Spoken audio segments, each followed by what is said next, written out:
Right. Well, thank you, Liz, and welcome everyone. I have started the recording for this event. Thank you for joining our AARP New Hampshire sponsored program with the Creative Feast. My name is Frances Donahue, and I am your host today. I am also a volunteer with AARP New Hampshire. The recording for today's virtual event will be available in a few days at www.youtube.com/@AARPNH1. If you have questions, please put it in the chat. We welcome your questions and will address them periodically throughout this demonstration. Our cook-along demonstration today features French Bistro at Home. Today's event is part of the series with the Creative Feast, focusing on food and its impact on healthy living. AARP has been promoting the health and well-being of older Americans for over 60 years. In New Hampshire, AARP works to bring you informative, innovative, and fun virtual events like today's online cook-along demonstration as a means of connection and inclusion. AARP has numerous free healthy living resources on its website, which include staying fit, wellness, and longevity. Information on healthy eating as well as staying sharp, there's something for everyone. We'll put a link in the chat. Chef Liz built her cooking career in various Boston catering and restaurant venues. After starting her family, she re-entered the food world as a cooking instructor and developed Liz Barber's Creative Feast. Chef Liz has appeared on New Hampshire's WMUR Cook's Corner. Her cooking demonstrations and recipes in herb gardens have been featured in various publications, including Where Women Cook, New Hampshire Magazine, the Nashua Telegraph, and the Hippo Press. All her programs focus on the premise that we are healthier when we cook at home. We hope you enjoy today's program. Take it away, Liz. Thank you so much, Frances, and welcome everybody to my kitchen studio here in Hollis, New Hampshire. I'm really delighted to have you here today. We just had our first 2 cool days here in New Hampshire. We've had amazing warm weather. So now it's really time to start thinking about those wonderful long cooking recipes. So this particular menu is perfect for this kind of weather today. We've got a lot to do, so I'm going to take you to my website where you can see the recipes, and then we'll get right back into the cooking. So let me share with you my website. It's thecreativefeast.com, and it's really, I'm always delighted to know that people go there often, so that you can see all of the different things that I have to offer for you. So you can check out the food and fun, that's where all of my recipes are. And I've made a special area for AARP recipes for the cook-along classes, and we go all the way back to 2023. So you can get all of those recipes. And when you click on that, if you just go down to the date and the class that you're interested in, you'll be able to get those recipes. One thing I did want to make sure you know is that I discovered today that the recipe had some typos in it. It just duplicated a couple of ingredients. So I have corrected this. So this is the updated version of our recipe today for the coq au vin, and then of course the creme brulee. But if you want to go and check out all of my other recipes, you can just go to my recipe blog, and you're going to see recipes from all of my classes over the years. And of course, here's your categories here, and you can do a search if you'd like. Also, there's information for you if you're interested in intermittent fasting, which I have continued to practice. I'm going into my 8th year now, and it's just been an amazing way to live, and a very easy way to keep my weight under control. And then low carb information, you can check out my kitchen tools, my chickens, my edible gardens, and of course my kitchen remodel, so you can see how all of those things started. But like I said, we've got a lot to get to, so I want to get right into the recipe. And some of these steps I have kind of done ahead of time so that we can keep on time, but I'm going to keep you up to speed on that. So the coq au vin, let me just put away the creme brulee recipe for now. And I'll bring that out because I will tell you making the creme brulee is amazingly simple. It's really just a lovely custard with a sugar coating on top. So I'm going to show you that, obviously. But the coco bun starts, of course, with raw chicken. And the first step is we are using, and this is just the chicken that I have browned, and we're going to do more of that together. But we're using bone-in chicken thighs and chicken legs. And the reason for this is the chicken legs, of course, will cook for a long time, but with the bone in, you're adding that much more flavor to your dish and you can cook longer. If you were to use boneless thighs and chicken breasts, um, you'll way overcook the chicken. So I encourage you not to make the substitution in this particular recipe. Again, the bone adds in cooking time, and we do want that because we've got 2 stages of cooking here. First, we have, well, 3 actually. We're going to get all of our ingredients into our Dutch oven, and then we're going to brown our chicken parts, and then we're going to cook just the legs alone with the vegetables for an hour, and then you're going to add the chicken thighs on top of that. So, and they'll only cook for 25 minutes. So, because we know chicken legs take longer to cook, and then we're going to add the thighs. So that's how this recipe works, which means I could never have done this in one sitting. So I'm going to walk you through this. I've done just different parts of this. And if there are any questions as I go on, please don't hesitate to interrupt me. I'm just going to set my ingredients to the side here so that they're nice and handy. So as I mentioned, it's chicken breasts and chicken thighs. Now, if you are only doing this, you only want to do half the recipe, you can do that. You just want to use a much smaller Dutch oven. I have, I think I have a 6-quart Dutch oven, and then I've got my larger one that's 9 quarts. So, you know, you can use a smaller one if you want to do that. But I always say, you know, make the whole recipe in this case, because you can freeze what you don't eat, and then you'll have a whole other, you know, meal, or you know, you could break this up into 4 meals. But I think it's well worthwhile doing the entire recipe and then freezing what you don't consume.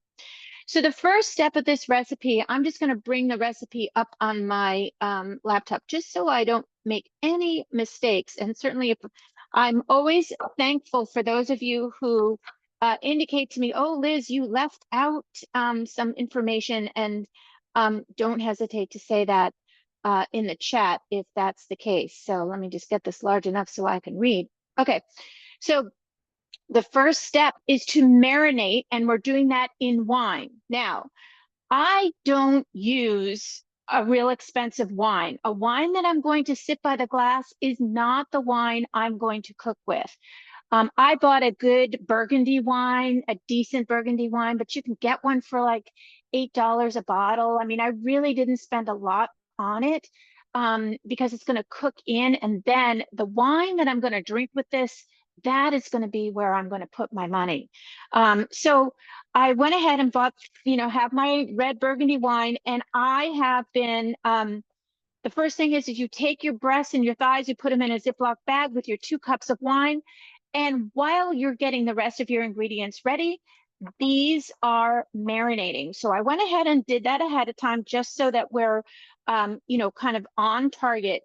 And so what I'm going to do is when I take these out, and I'm going to do this now again, just to kind of keep us in line timing wise, when they come out of the bag, what you're going to do is you're going to put them, you want to dry them before you brown them, because you don't want to get splattered with that wine. So you see what a beautiful red color they become. And yours will be a little bit less because I've been doing this. They've, you know, been sitting on my counter, you know, while I get this ready for a little bit longer than, you know, the 15, 20 minutes that it would normally take. And then I just dry them off as much as I can. Okay. And then what we're going to do is we're going to season them. So there are 2 of my chicken thighs, and here are the legs. And then you're going to save your marinating wine, and I just pour it into a measuring cup. And then we're going to add that into our pot with our chicken. So we have that. We're going to set that aside. Again, I'm just drying these off, and then we want to season them. Don't forget to season, because when you sear these, the seasoning is going to, be really important. So I've just got this step here.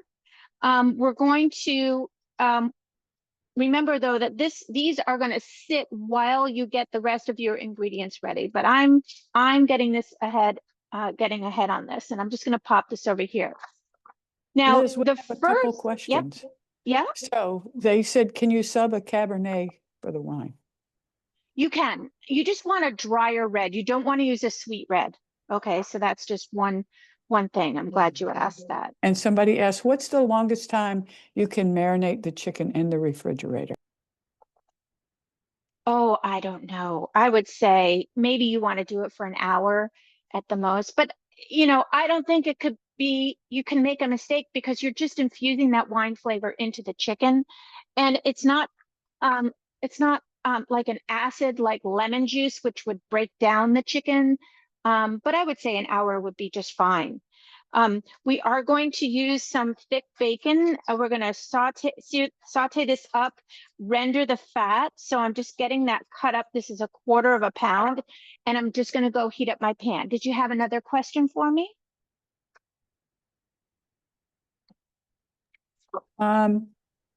They said, is the seasoning just salt? And I was getting ready to answer that for them. Yep. So I'm using salt and pepper, and I'm glad you asked that too, because here's one thing that I have started to do for myself. A lot of my recipes call for salt, seasoned with salt and pepper. So what I do is I make a mix, and it's 2 tablespoons of salt and 1 tablespoon of pepper. And it's what I like. I like that balance. If you don't like a lot of pepper, you can use less pepper. But the nice thing is I keep it in this little jar, and then I always have it ready to go. So I don't have to reach for the salt, reach for the pepper. It's all together, and I just mix that up, and I use that. So that's a nice, handy little thing to have. And so, yeah, so you definitely want to season them. Don't not season them, because that will add to the overall flavor of your dish as you go along. Now I'm just heating my pan up. This is my my larger Dutch oven. I also have off to the side here, I have my wonderful La Crusette that I've used to make a batch already, just so I can show that to you. We'll do our final steps together. So I'm going to take my bacon, and I'm going to put it into my my Dutch oven and sear it. And what we're trying to do is get it to release the fat, and then we'll keep set the cooked bacon aside, and we will use that at the final stages of our recipe. Just a couple tablespoons of olive oil in there, and we're just going to brown this up without burning. The whole goal here is to make those little bacon cracklings, okay? And so we'll have that all set for later. Now, while that's happening, I'll keep an eye on it, and then I'm going to go ahead and get the rest of my ingredients ready. So we're going to be using mushrooms, and these mushrooms, I tried for small button mushrooms, but these were larger. It doesn't matter. And I'm just going to quarter those, and that allows them to cook up and brown up nicely in the pan. So we just want to quarter those and set those aside. And this is about 1/2 pound. And if you, if you like the cremini mushrooms, which are they have a darker flesh to them, you can use those as well. I would not use the large portobello mushrooms, but the baby bellas are fine. All right. Got that all set. And I'm just going to set those aside. You want to brush, they come with a little bit of dirt on them because they grow in dirt. So you just want to make sure that you brush that off. And then we have our carrot, and I'm just going to cut the top off. I'm going to cut this in half. And then always you're cutting in a way that is safe so that you always have a flat surface. So I'm cutting these in half, and then I'm going to lay them down on their flat side. And then I will cube those up. I'm just going to check on my bacon. Again, just give that a little bit of a stir. I'm going to turn on my fan so you'll have a little bit of noise back here. And there we go. Now it's cooking up beautifully. We don't want to always do it on such a high heat because we don't want to take the chance of burning the bacon. It's better to go over a moderate flame. And then I'm just going to cut this. You can, this is going to cook for a long time. So I think cutting these in larger chunks is just fine.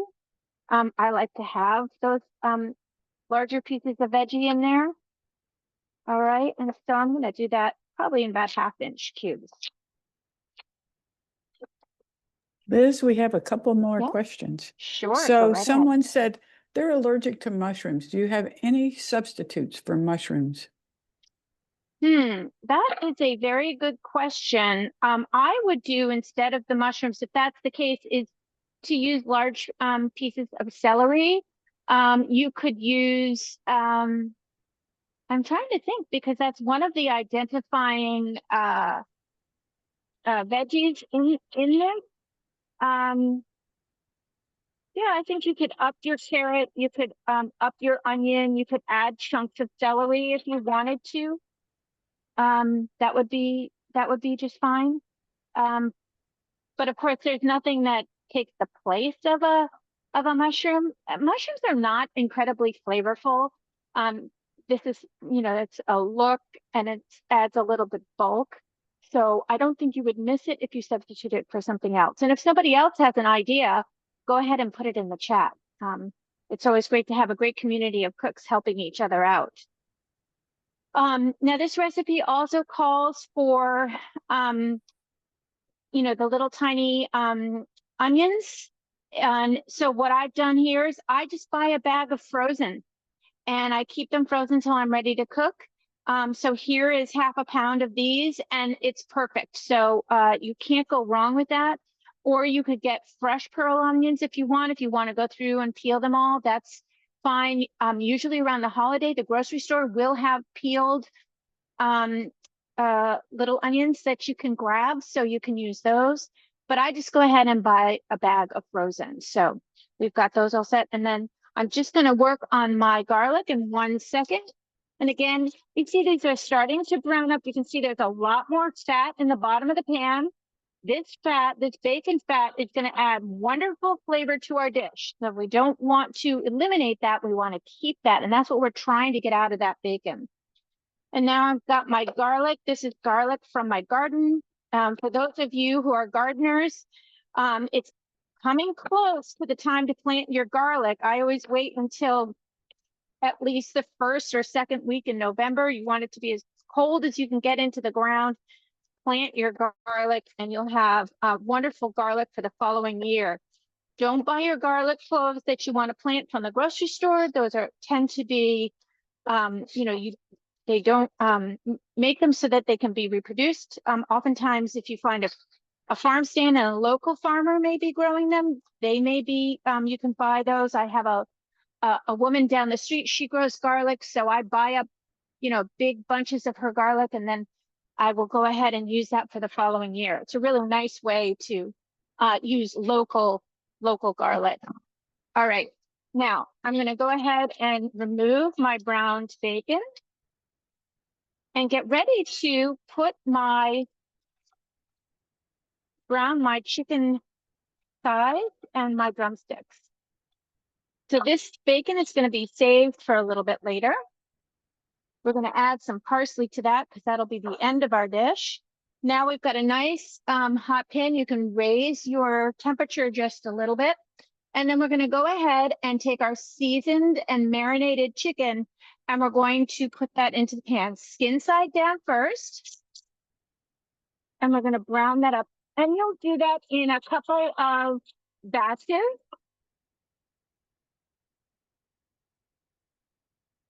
because you don't want to overcrowd the pan.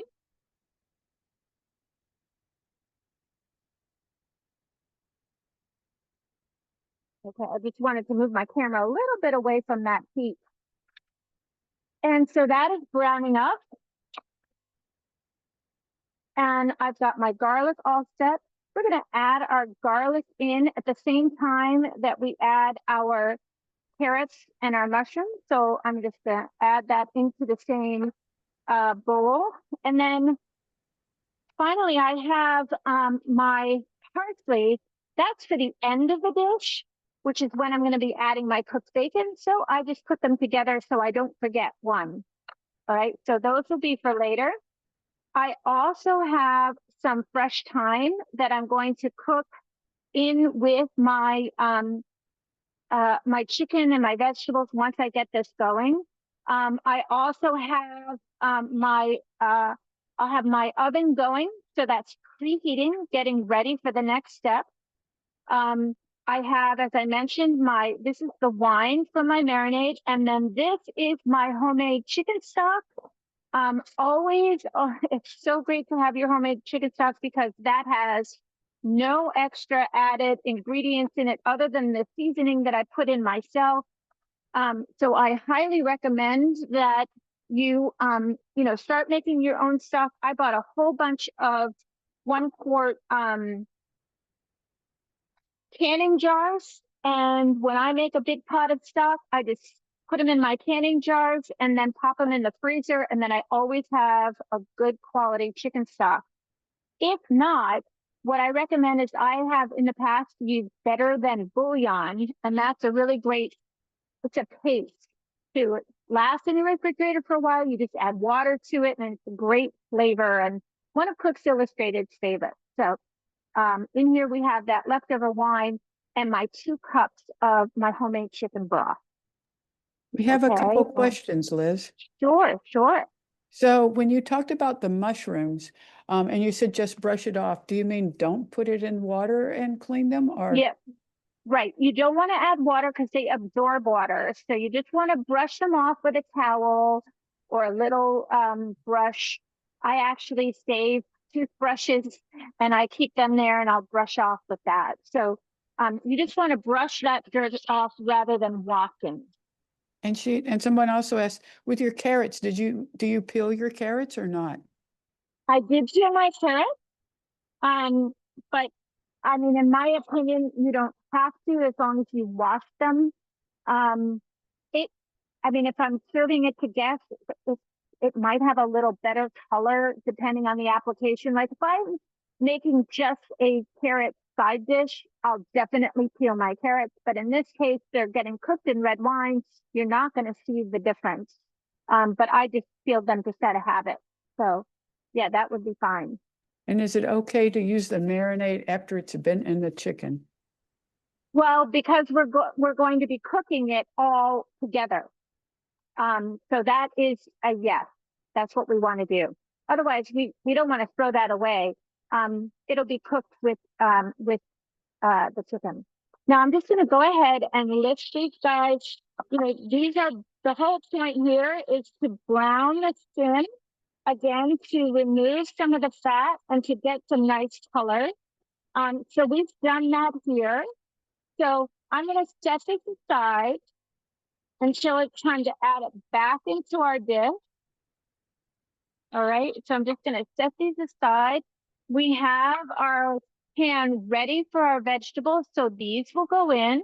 Remember, now we've browned our chicken, we've browned our bacon, so we have that wonderful bacon fat in there along with a little bit of olive oil, and the chicken has also given off a little bit of fat. So that's in there as well. So this is all about building flavor by keeping these aromatics in there, keeping the fat in there. The bacon is a huge addition to this. And then we'll go ahead and just set this aside. Do we have any other questions, Francis? Not at this time. No? Okay, good. All right. So we've got this browning up beautifully. and then I'll show you what that's like.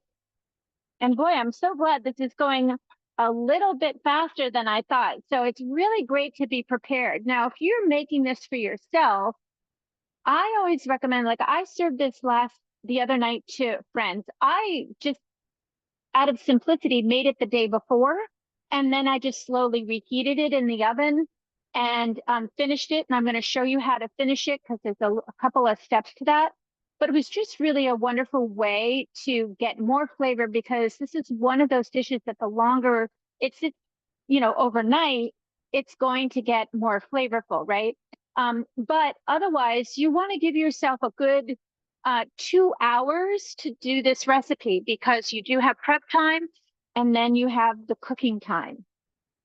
So we want to be aware of that. All right. And we still have these ingredients that we're going to add in. My frozen pearl onions, my thyme. Also, don't forget, if you have, you want to add in 2 bay leaves. That's another flavor builder. I ran out of bay leaves. I couldn't believe it. I thought I had, how you think you have them tucked away.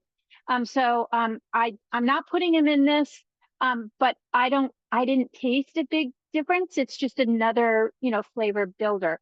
But it is important to get good quality bay leaves. So I have mine on order right now, and hopefully they'll get here soon. But anyway, so we do want to get our veggies. I want my garlic to be cooked. It smells delicious. I'm getting some nice color on my mushrooms. So that's going to add to the dish. And of course our carrots, we're getting, some of those sugars out. I don't want to burn my garlic, so I just want to watch that. So this is over, like a medium flame. All right.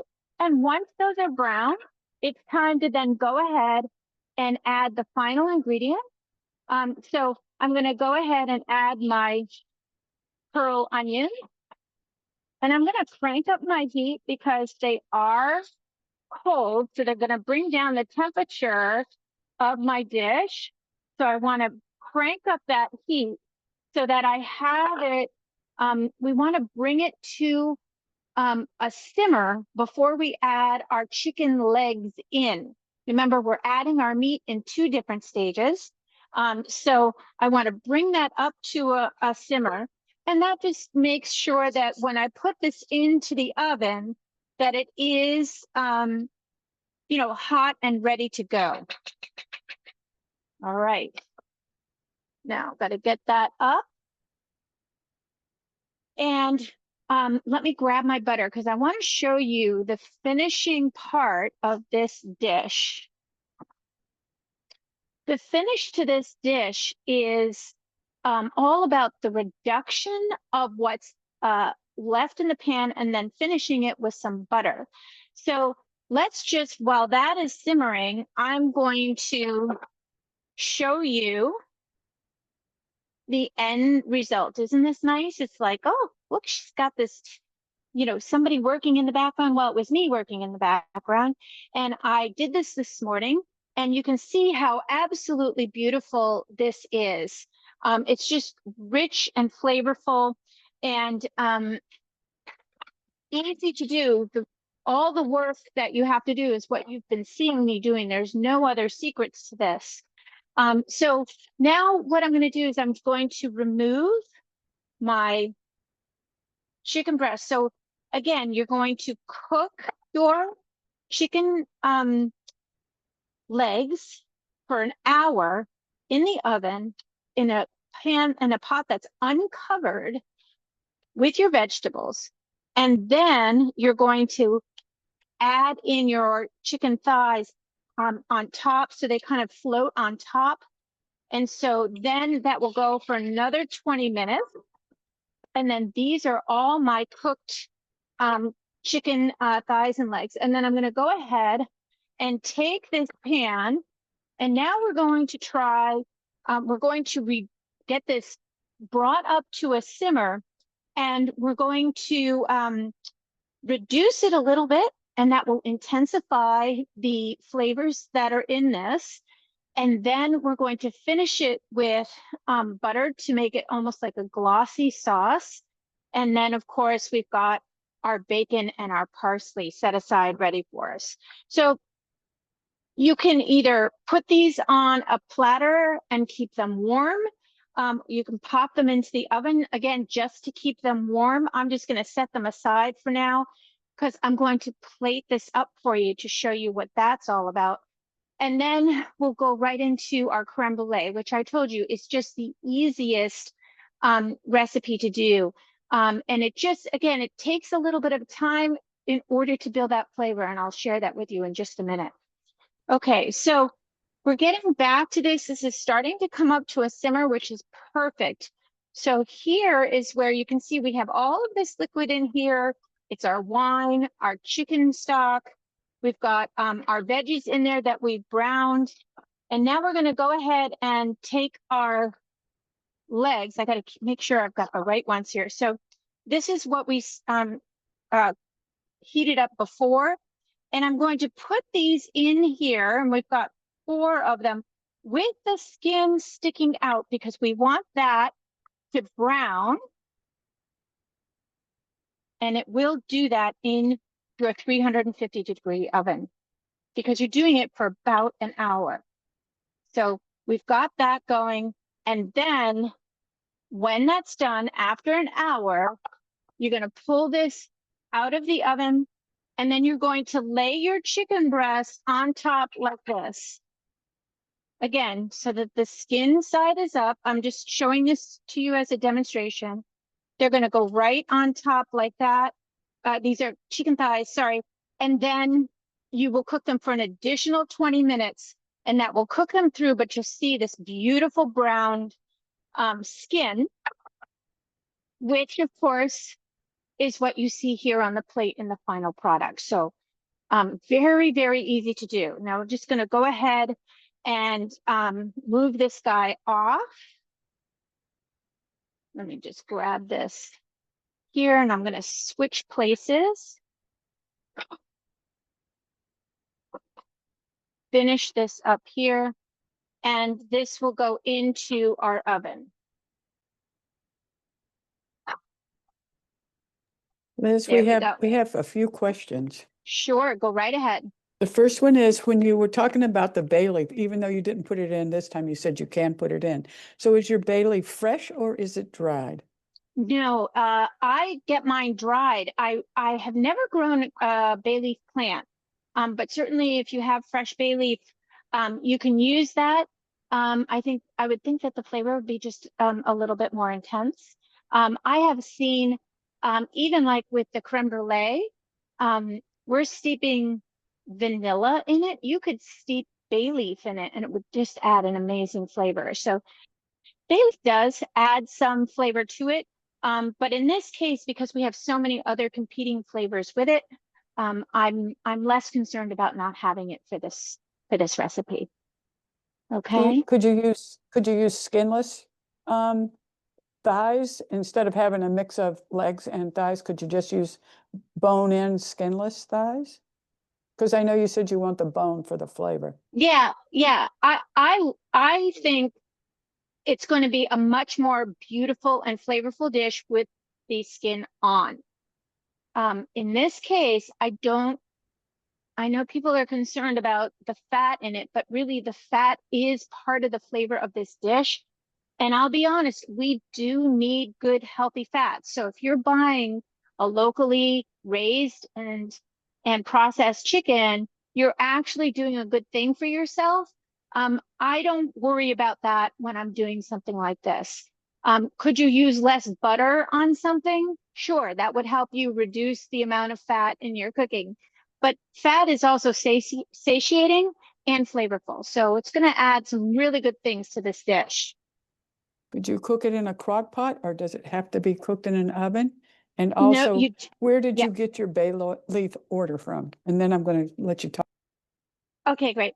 I'm not using a crock pot recipe. That I suppose you could do that, but I just think, you know, cooking it in on the stovetop is just so easy. But I wouldn't want to translate this to you for a crock pot, because you do need to brown your ingredients, and you can't do that in a crock pot.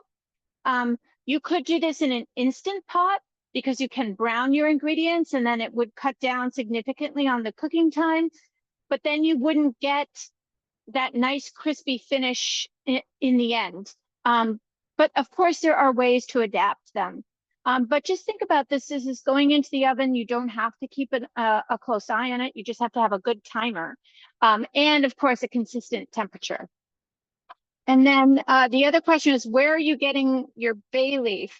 I honestly, I've been getting a lot of my herbs on Amazon, but I'm looking for organics. I can't just off the top of my head, I'm sorry, I can't remember which one that I got. But another thing too is I do have a local place where I can buy dried herbs and spices, and I go in there and sometimes I'll hand pick a whole bunch of them. So that's another option. All right. Now this has reduced, so this is great. And now what we're going to do is I'm going to turn this off, okay, and just give it, about 30 seconds or so to cool down just a little bit. And now I've got 2 tablespoons of butter. And you want to make sure that your butter is really, really cold, because if you don't, if your butter is at room temperature, when you put it into that hot broth, that sauce, it's going to separate, and then you'll just have a, like an oil slick on the top. We want this to kind of blend in nice and smoothly. And I think in other classes together, we have done this technique. And certainly this is the technique that most restaurants used when they finish a sauce a la minute, so in the moment. And what they do is they take their pan, say it's a pasta sauce, they remove it from the heat for about 30 seconds, and then they take ice cold butter and very slowly stir that in. And that gives you that really nice velvety finish to your sauce. So that's what we're looking for. So we'll do, we've got about 2 tablespoons worth. And this is a nice grass-fed butter, well worth using. And of course it is frozen. So that's helpful. I just pulled it out of the freezer, turn my heat off, and now very slowly just going to stir that right in.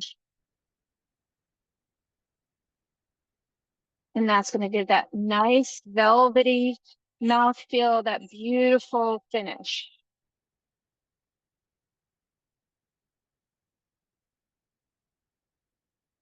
There we go. There's the first one. Oh, that is gorgeous. Just a little bit of patience at the end will make all the difference for you. And like I said, if you have leftovers, you can freeze them. Oh, I'll take out my thyme. I have my thyme twigs because that was fresh thyme from my garden. I don't need to be serving people the twig. Perfect. Oh, there's another one.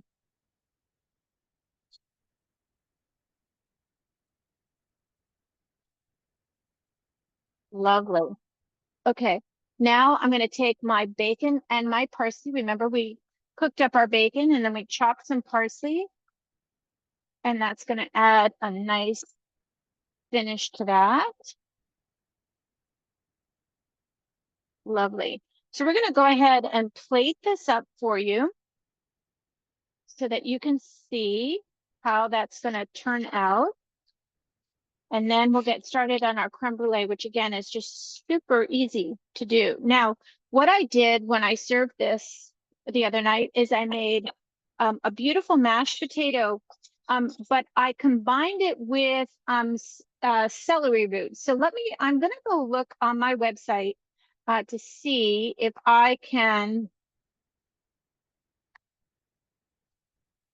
find the recipe, celery root and potato puree. And Francis, I'm going to pop this into the chat so that people can get this recipe, because it is absolutely one of my favorite recipes for a excuse me, a mashed potato side dish. So Yes, celery root, celeriac, does have that wonderful celery flavor. It's a big, round root, and I just cooked the two together. So I cut my gold potatoes into, one, probably 2-inch cubes, same size with the celery root. And I just boiled them together with a little bit of salt and enough water to cover them. And then I just pureed them and then serve them, stirred in a little bit of butter. So that's my potato. This dish is almost like a cream spinach, but I use spinach and peas. So that came out beautifully. And now we'll go ahead and we'll take our chicken leg and a beautiful chicken thigh. And gonna bring over our pot. Whoops.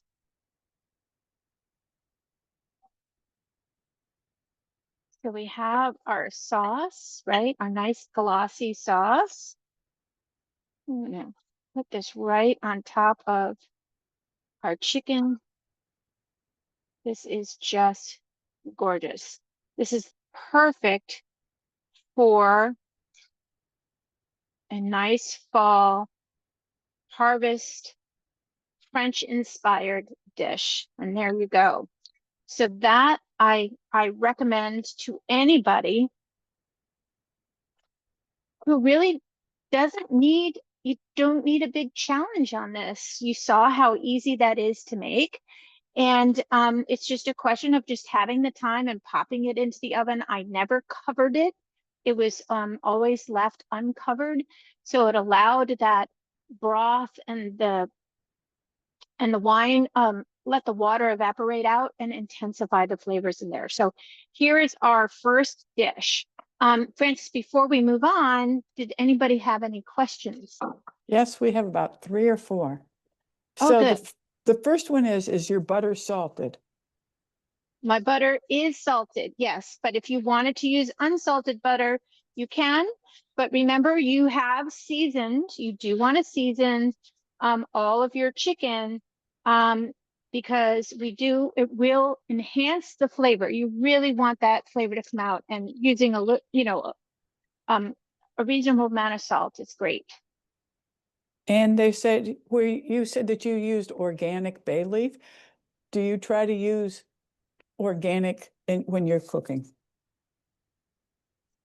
You know what I also try to do? I think almost really just as importantly is to buy local and know who is producing the food that you're eating, especially meat and chicken, and your vegetables and your fruits.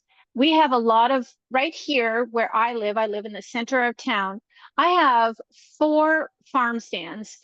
I know all of the farmers and I know their practices. So I can ask questions, and I know, when I come home from the apple orchard, I always want to wash my apples, right? Because they have been sprayed. They cannot grow apples and sell them without spraying, otherwise they would be very imperfect. And, we're looking for good eating apples. So, it's just understanding all of that. Organics, what I'm learning is that the terminology, something that's certified organic, I hate to tell you this, they're still using pesticides. It's just that they're using a different kind of pesticide. But I have heard from farmers that it is almost more burdensome and they're less able to practice in a way that they believe is holistic, under the guise of organic. So you want to be very careful about where you're getting your stuff and who you're getting it from. Okay, that was too much of a lecture for that question. That was a good question, though. Okay, we have a couple more. Do Oh, you good. have the spinach recipe that you have there? Is it on your website? Yeah, I don't. I just made it just because I wanted to try a cream spinach. I think Martha Stewart has a good one. You could try her, or Smitten Kitchen is another one. But I did, like I said, I added peas to it because I love peas, and I just thought it was going to be real pretty on the plate.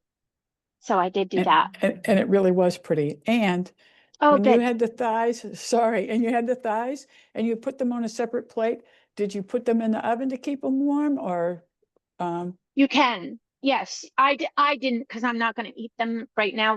I'll have to wait till later. But yes, you can put them on a platter and cover them. You can put them on a plate and cover them. The whole idea is that then they get to the table with a nice hot sauce. You could put them back into the sauce and let them sit. You don't ever want to bring it up to a quick boil or anything with that sauce because you will then go ahead and break it once you've added the butter. So the butter is really the last thing you want to do. Um, so that's a good question as well. and does this Okay. recipe serve four? Last question for right now. Yeah, well, it depends on how much you eat, right? So it's one thigh and one leg per person. But if you're a really good meat eater, your protein is so important for you. You could eat more. So technically it's for four people. And that's what I served the other night. I had four of us. So yeah.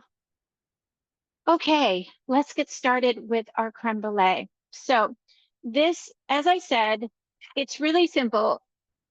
And basically, sometimes it's just understanding what does what does that word mean? The creme brulee, the brulee. This is a cream, it's a custard, okay, and it's baked in a water bath. Super easy.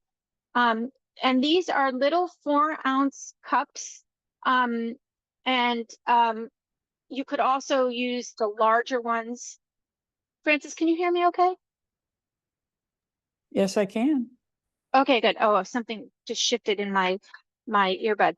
Um, you could use the larger flat ones, but the cooking time would change. So stick with the 4-ounce creme brulee cups. They're pretty inexpensive. I bought a set of these. They come with little lids, so they have a dual use now. Now they'll store little bits of food in my refrigerator, which is really nice. These came, they didn't have lids, so you can, choose what you want. This recipe is for 6 of these. And then I have my 9 by 13-inch Pyrex pan, and that's what we're going to cook them in. We're going to cook them by putting water into the pan. We're going to use hot water, and that's going to go into the pan. So I've got some water that I'm going to heat up.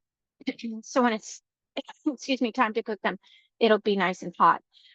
So all 6 of these go into your baking pan, and we're just going to set that aside. Let me move my cooked chicken. This is cooked. This is raw. I got to keep them all straight. And then I'm going to plop this down. Okay. Now, the first part of this recipe is and this is where it takes almost the longest, is we need to bring flavor into our heavy cream and our milk. So it's 1.5 cups of heavy cream and 1.5 cups of milk. Now, you don't want to substitute light cream for the heavy cream because the critical thing here is the amount of fat that you're using. I'm also using a whole fat milk. So this is all full fat. And again, good fat, healthy fat is good for you. You just don't want to eat a whole bunch of it. So, these creme brulees, they'll last in your refrigerator for about, 5 to 7 days. So you can parse this out over the weekend. It can be your treat. You can have this with friends for dinner. I wouldn't freeze this. But anyway, so what I have done is I have heated the heavy cream with the milk just to a simmer with a vanilla bean. So I wanted to share the vanilla bean with you. So this is the brand that I get. It's called Vanilla Bean Kings. And so this is the brand that I get. And it came with about 25 vanilla beans.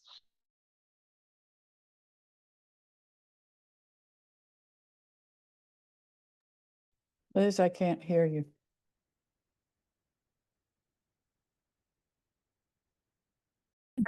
So moist, and that's the key, is we want to keep them moist. And then I'm going to show you how I'm going to peel these, and then I'm just going to keep them for another recipe that I'll do. I'm just going to grab one of my little containers. I told you I have some extra ones, so I'll pop one into there. So what we want to do is, if you're steaming this, or with your I'm sorry, you're just bringing this to a simmer with your vanilla pod. And so you want to extract the vanilla bean from the pod, because that's where all the flavor is. So basically what I'm doing is I'm running my knife down the center. Okay, and if you go through, that's okay, don't worry about that. The whole point here is to then take this and lay it down, and I'm trying to get the vanilla beans out. So what I do is I take my knife and I flatten this out. Now I'm going to go ahead and let me just come in a little bit on a zoom so you can see what I'm doing here. So we're going to take this, run the back of my knife across. Look at all of that. That is gold, right? That's what you want. So you're going to pop, that will go into your your pan with the vanilla bean, okay? So you're going to do that to one.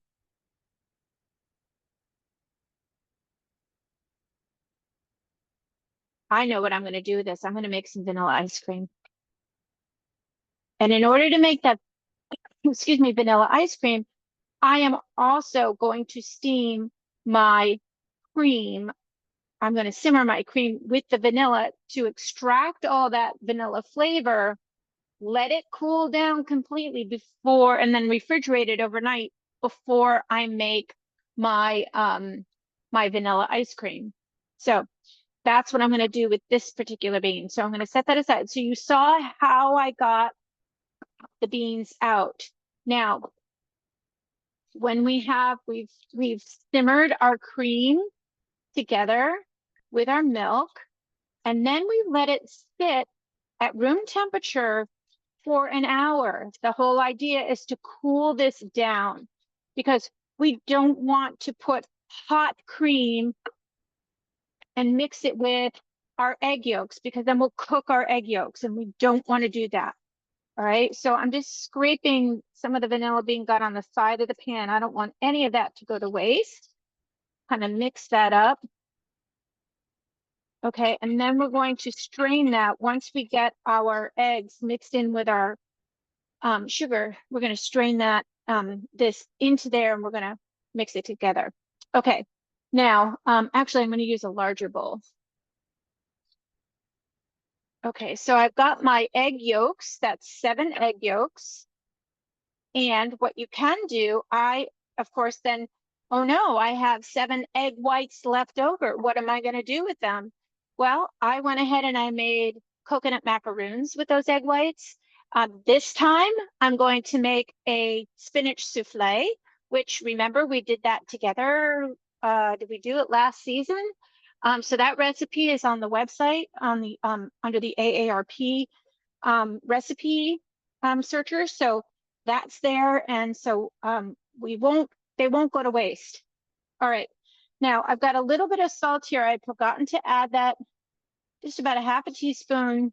I'm adding it to the cream just so that it kind of melts in there.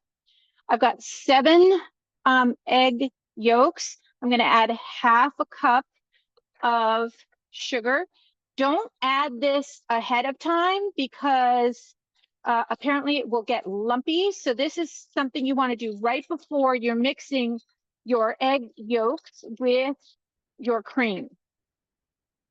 All right, so we're just going to make sure that we've got this combined. We don't have to over mix this. This is not going to be a creme anglaise where you're going to whip it up so that it becomes a light yellow color and almost like mayonnaise. This is just combining. That's all you need to do with this.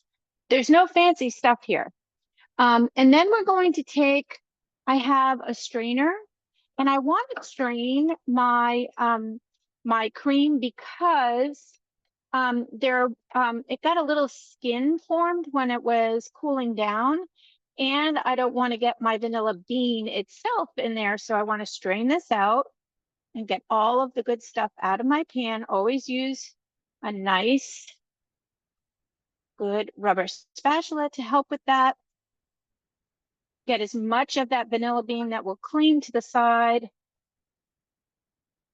Put that off to the side. I'm going to keep this vanilla bean because I am going to use it in that vanilla ice cream. I told you I'm going to use. I hate to let it go to waste. And then I've got this, and I always take a small ladle and just push it through. So I make sure that I get all kinds of stuff through, and even push through some of those vanilla beans. There's a lot of those left over, which I'm not happy about.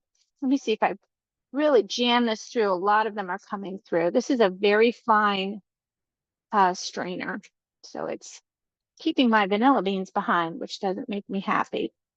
And then just go through the bottoms, get everything off.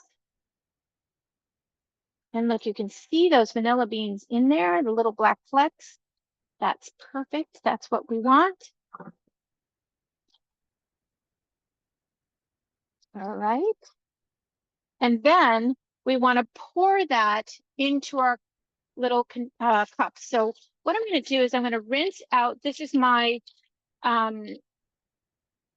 my measuring cups that I use for my wine and my chicken. So I'm just going to clean that out, and then I'm going to put my cream in there. Do dry this out. You don't want water added to this because that will then dilute what you're putting in there, and then they won't come out real creamy. Now, I'm going to ask you guys to stay just a few extra minutes because we still have to do that caramel top. So hang in there with me. We're almost done. We do have a few questions too. When you Oh, get a good. Go chance, right. go Yeah, ahead now. sure. So someone said, on your recipe, you said you can use the 2-quart dish if you don't have all the ramekins. Would the cooking time differ with that? I haven't made it with the 2-quart dish, but I don't believe so. What you do want to make sure though is that the 2-quart dish is going to be different, right? You want to make sure that this water comes up the sides of that dish. So you may need to put it into a deeper pan than this one, right? So keep that in mind, okay? So if you're going to do a 2-quart dish, then you want to make sure that the pan that you're putting in it still lets you come up. I think it's 2/3 on the side. Let me just double check. Oh, 1 2 inches surface of the custard. Right. So 1 to 2 inches away from the custard. So short, make sure that you've got just that amount from the top of the custard. All right. Because if you cook it in too little water, it will overcook the custard. All right. And it will almost curdle. Will it be edible? Yes, but the texture will not be the same. Okay. All right. So, and did you have other questions, Francis? While you ask them, I'm going to go ahead and pour these into my ramekins. Okay, vanilla extract. Can you use that instead of beans if you don't have beans? Yes. Okay. Yeah, but the bean experience will be good. Yeah, bean always adds a little better taste. And Yeah. so for your ramekins, should you use glass or ceramic? I as long as you can bake in them at, I think it's a 325-degree oven or a 350-degree oven. I don't think it matters. And when you were straining, could you use a cheesecloth instead of your You could, but then you're going to leave a lot of this behind in that cheesecloth. So I would hesitate on that. Now here's Okay. something, I always have a little bit left over. Don't worry about that. And they Go said ahead. if you were using vanilla extract, what would you guess would be the amount you would use? I would use about a teaspoon, and I would put it in after you've cooked. Well, you don't even have to, I don't even think then that you have to heat the cream. I think you could skip, if you use extract, I don't think you have to heat the cream because the extract will disperse within the cream. The reason I'm heating the cream and the milk is to infuse it with all of that vanilla bean that you need to bring up. So that's a good point. Is there a substitute for milk you can use in this recipe? I mean, are you allergic to milk? They said they're allergic to, they can't have milk. Well, you can't have this at all then. Oh, that's bad. I know a substitute. It would be another dessert. Yeah. But that's a And good question. And it always stumps me because I have to know, why can't you have it? Is it that your allergy is to milk, or is it an allergy to what is it in the milk that makes people sick? So they use it. You could use it. Could you? I guess the question is, could I use a different kind of milk? There you go. Could I use coconut milk? That oat would be milk, almond milk. or yeah. I, almond milk and oat milk, they're never gonna be a substitute for this, um, because they're mixed with a lot of water. Coconut milk, on the other hand, I suppose you could mix, but I've never done it. So what I would do is, look up creme brulee, um, uh, milk substitute, or cream substitute, or Yeah. you know, coconut milk creme brulee. Could I do that? Or Yeah. lactose-free milk. Yes. Yes. Thank you. And can you reheat these? Well, you're going to serve them cold. So they're not going to be served hot. So here's the thing. You're gonna, you've got these in here, and then you're going to add your water to about an inch from the top. And then you're going to put it into your oven. Some people find it's easiest if you put this in the oven, it's preheated, and then add your water to this. Now, the water needs to be hot, but not boiling. And so you can do this while it's in the oven, and then you're not kind of, you know, you don't want to splash it in. So you could do it that way.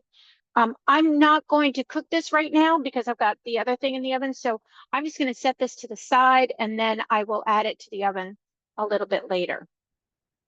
It is helpful to have an instant read thermometer because one of the suggestions is that it's done when the temperature reads, I think, I'm just looking, 175 degrees.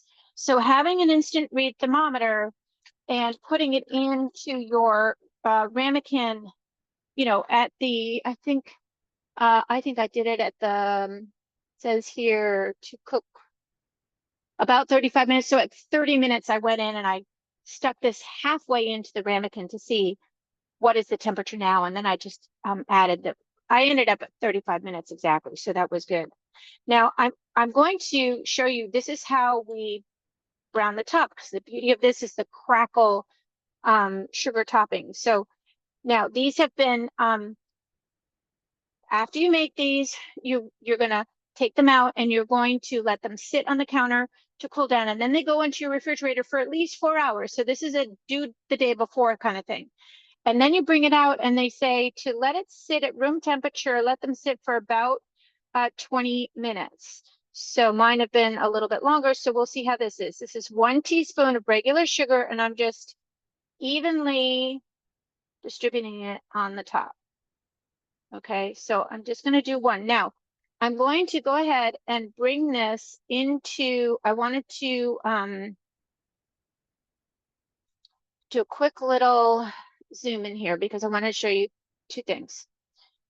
Do you see here there are these little,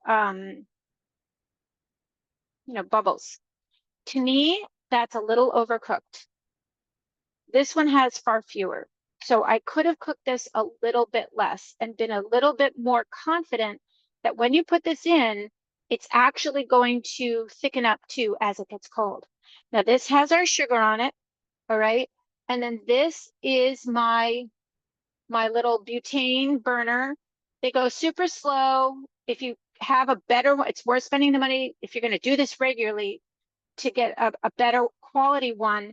But I've had this for years, and it always seems to do well. And I've just hit it on, and then you can lock it in place and it will stay on.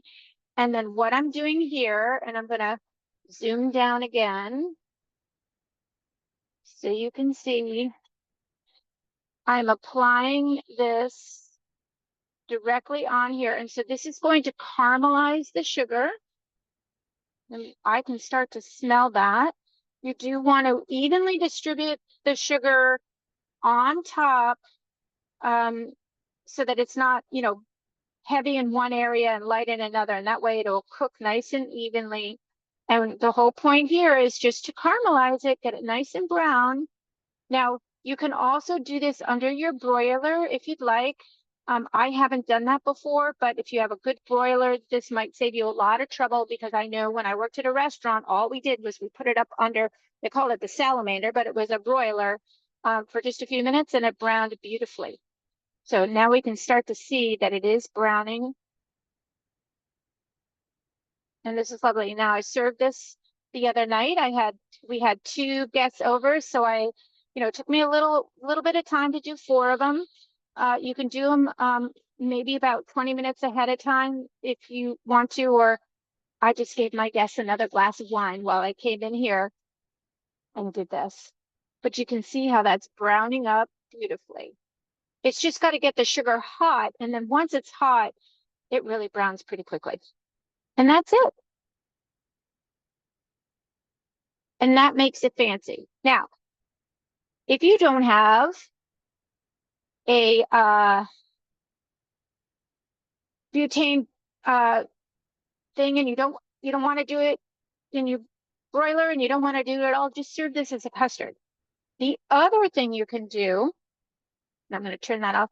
The other thing that you can do is you can do what's called a creme caramel, which is you can make your a little caramel sauce in advance and pour a little bit into the bottom of each ramekin, right? Let it cool, then pour your egg mixture in, and then bake it. And then when it's all time to come out, you can take your knife around the edge, flip them out, and then the caramel sauce comes out on top. That's a whole different recipe, but it's a takeoff on this one. So there we have our 2 recipes. We're getting ready to say goodbye. You guys have been so patient. Did we have any other questions before we go, Francis? We did have one more question, and they said, if you were going to make half of this recipe, would you use 3 eggs, 4 eggs, instead of the 7 that you used? Good question. Gosh, this group is just gonna kill me. Let's see. You're gonna use half of 98 grams, because on the recipe it has it by gram. So if you have a scale, you're gonna weigh it. But I would go up. I would do the 4 eggs, because I don't think you can go wrong with having an extra half a yolk in there. It will just help to make it a little bit richer. All right. Any other questions? I think we're good. So thank you, Liz, for All today's right. lesson and cook-along demonstration. This is one of the many virtual events that is provided by AARP New Hampshire. Visit us at aarp.org/nh to learn about other virtual events, including gentle yoga and educational webinars. You can become a volunteer if you go to NHAARP at aarp.org. All right, and we'll see Liz in November for Turkey 101 on Friday, November 21st at 2 o'clock. Don't forget to sign up. And once again, All right. there will be a recording of this, and it'll be out in a couple of days. Thank you, everyone. Thank you, Francis. Bye, Liz. Bye. Thank you, everybody. Have a wonderful month.